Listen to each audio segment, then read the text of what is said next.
Hey everyone, this is Alana with FidgetHaven Reviews, and today I'm going to be reviewing the Mini EDC bar by Cigreen. They're currently sold beginning at $10 from various different sources, and I'm going to provide some of the links to the stores in the description of this review so that you can weigh the pros and cons of each store and their pricing for yourself. Now, I have to say that I have been looking forward to this review, if I'm being honest. I decided to buy this spinner on a whim, thinking that it would be total junk. I figured it's pretty inexpensive and it's really adorable, so why not? And it's thrown me for a total loop and has proven me completely wrong, which is not something that I generally admit to very freely. But it has, and I'm genuinely amazed by it. As I mentioned, it's made by a company called Cigreen, and they are a Chinese manufacturer. They've distributed it to a slew of different resellers, and they're sold under a whole bunch of different names and at various price points. So amazingly, it has become one of my favorite spinners, and as you can see here, I've bought a bunch of extras over the past few weeks to give to friends, to give to family, and some to give to you guys. So I do hope that you will stay tuned to my channel and look out for an upcoming video that has information on how to enter the giveaway. The Mini EDC bar spinner is small and unassuming. It measures 1.69 inches in length and 1 inch in width. It comes up to a surprising 56.2 grams on my scale. Now, I knew that it was made of brass before I received it, but I was still honestly surprised by just how hefty it is for such a little guy. While I do have several in a multitude of different colors, this is the first one that I purchased, so I'm going to be reviewing this one. As you can see, it has an even black matte finish. It's very nice and smooth, and I've been told that it's electroplated. It is not Cerakoted. It did look slightly discolored when I first got it, but I quickly found out that it was because of the natural oils of my skin. As you can see, it looks very evenly colored right now, and it's remained that way even since washing a couple of times.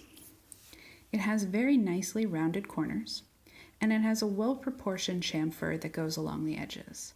I can say with confidence that there are 0 hot spots on this spinner.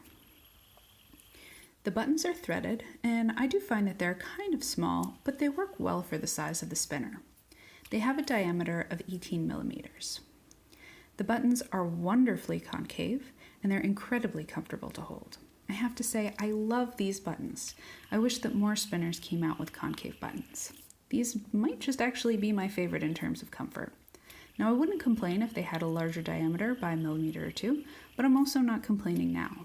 I find that they hug your fingers really nicely, and even though they're quite smooth, the concave shape keeps them from slipping at all. I think that they do have a nice height to them, and that they accommodate the length of my nails pretty well, and they do allow for table spinning. It comes with a 10-ball steel R188 bearing, and it's held in place with a bearing lock system. The bearing lock is really easy to remove. You unscrew the buttons like so, and then you need to use a long, flat, thin object to remove it. Now, I've tried doing it with a quarter and it didn't work, so my go-to is actually a kitchen knife. So I just stick the knife in the grooves and start the spin, and then I remove it the rest of the way with my fingers. I've never actually scratched my spinner this way, so I feel pretty confident recommending it.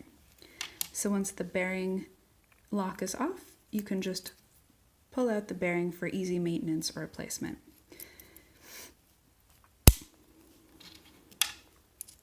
Putting it back is just as simple. You pop it back into place. I would make sure that it's sitting flush, otherwise you'll have a hard time getting the bearing lock back in, and you'll have a hard time with the buttons as well, and it also will not spin as long. Of course, my nails are making this quite difficult to get back in.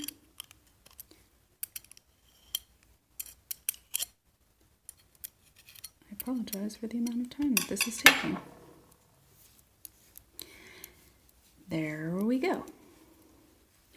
Now, I have to say that I'm actually pretty surprised with the bearing. As I mentioned, it is steel. I thought that was going to cause it to not have the best feel or spin times, but here's another place where I was very pleasantly surprised. Now, when I received it, my first two-handed table spin was 4 minutes and 25 seconds. My second was 4 minutes and 50 seconds.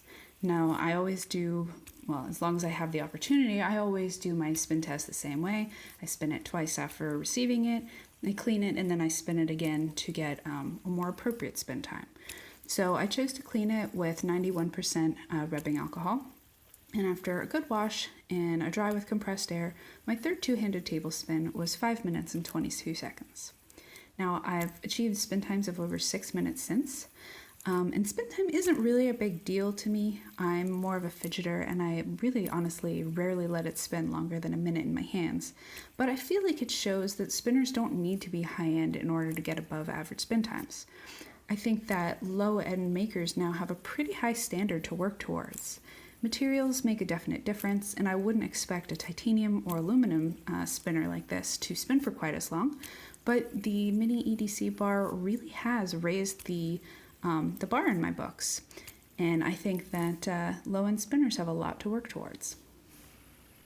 The spin on the mini EDC bar has a really good feel, and it's very quiet. It's actually one of the quietest spinners that I own.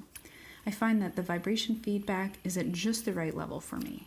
It's enough that I can feel the spin, but it's not so much that it travels through my fingers.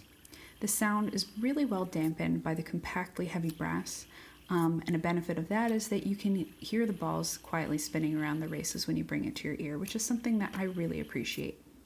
I find that it's comfortable to spin in multiple ways, and I rotate between flicking, pulling from the face, and using my index finger around the edges. Overall, I really strongly enjoy using this spinner, and it's become a daily carry of mine. It's comfortable, it's incredibly discreet with both size and sound, it's got a great feel to it, and on top of all of that, it's unbelievably inexpensive.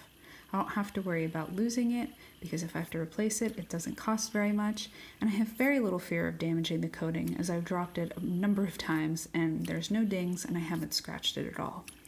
Now, it's not going to win any awards for originality or looks, but what it lacks in beauty, it 100% makes up for in function.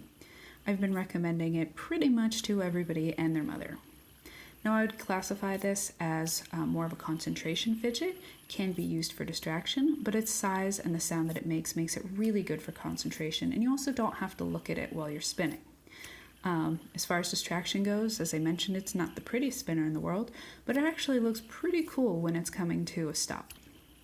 Now, once again, this is the mini EDC bar spinner by Cigreen. I am Alana with FidgetHaven Reviews. If you have any questions whatsoever, please don't hesitate to post them in the comment section below. I'm going to be including links in the description for a number of different stores online that you can purchase these from, and I can tell you that anything that you're going to find in my links you can buy from with confidence. I am also going to be posting a video shortly about how to enter a giveaway for one of these, so I do hope that you will keep your eye on my channel to find out how to enter. I hope that this was helpful to you and that you learned something from it. And I do appreciate you watching it 100%. So thank you so much, and I hope that you have a great day.